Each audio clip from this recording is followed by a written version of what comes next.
Hello, this is Mike, and today I'm going to talk about turn locking. Turn locking is when one person controls the game, the other person controls the pace of the game. So here I have a game set up in two web browsers. The web browser on the left is set up in follow mode, and the one on the right is set up in lead mode. So now I'll go to the turn page. So down here on the turn page, on the lead mode, we have the turn advancement button, and it's currently green. Over here, we have the lock button, and it's currently green on the follow mode. So if the follower wants to pause the game because they're thinking about something, need to do something, they just trigger this, turn it red with the pause saying, hey, I'm not ready to go yet. And on the other side, the button locks. And the opposite is true.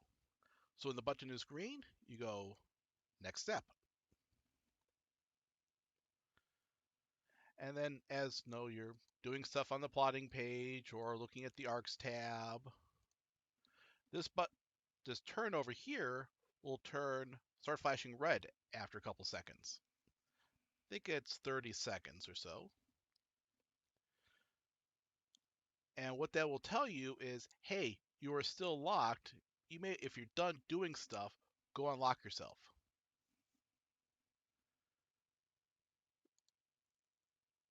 Oh, it did. It just started turning as I switched. So yeah, as you can see, it's starting to flash red.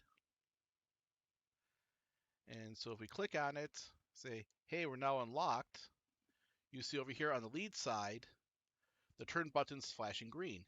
It tells the leader of the game that, hey, everyone else is done, ready to move on when you are.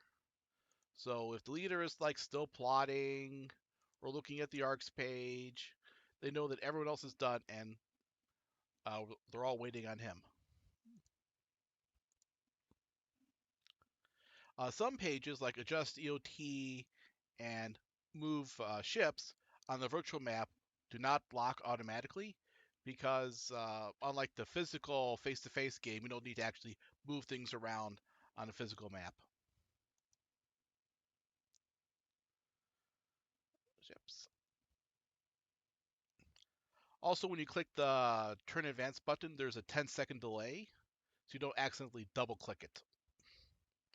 It's like when you switch over to the combat plotting step, this is now locked, so the leader knows not to advance. Now, if someone leaves and forgets to unlock their game, you can power through this by just clicking and then verifying that yes, you want to advance the turn. If someone else wants to take over as leader, so let's go lead here and follow here.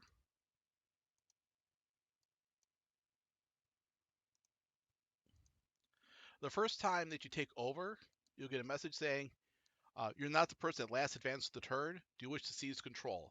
If you don't want to, just click the red X. It'll go back to where it was. If you do, you go, okay, time to sally forth. Um, and finally, the most important thing to remember with this locking system is that if you are a follower and you are done with your decisions for the current step, unlock the turn. You can always relock it later if you decide to change your mind. But a very common problem that I see in face-to-face games and online games is that someone like finish up their plot or do whatever they need to do for the current step, and then they'll just start cycling through over here, looking at stuff, maybe looking at the SSDs, and meanwhile the game is locked and everyone's waiting for them to unlock the turn. So once you're done, unlock to let everyone else know you're ready to go, so therefore the game can keep moving. With all the options turned on, missiles, torpedoes, squadrons, ECM, ECCM, there are 14 steps per turn. And if you're waiting around an extra 30 seconds per step because someone's not paying attention and didn't unlock the turn, That's 7 minutes per turn that you're just wasting. In the most simple version of the game, there's 7 steps. So if you wait even 30 seconds for each step, just lollygagging about and not telling everyone else you're ready to advance, that's 3.5 minutes per turn. And over a course of 10 turns, that adds up to quite a bit of time. So with that soapbox out of the way, that's pretty much it for a turn and turn advancement. So I'll catch you next time. Have a good day.